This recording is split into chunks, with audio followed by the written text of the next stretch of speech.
Magandang araw po sa inyong lahat.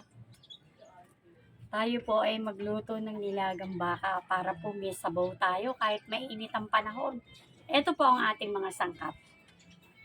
Baka, sibuyas, bawang, sile, bagyo beans, pechay, repolyo. Magluto na po tayo, samahan niyo po ako. Yan, pakuluan muna po natin ang baka. Yan. Tayin po natin kumulo. Lagay na natin ang luya, bawang, sibuyas, paminta,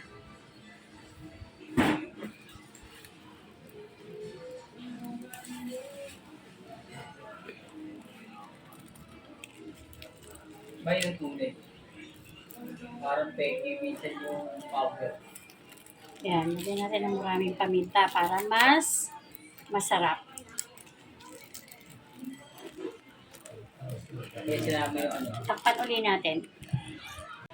Yan, okay na yung bagyo beans.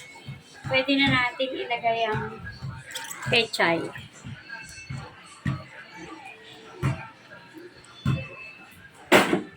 Repolyo.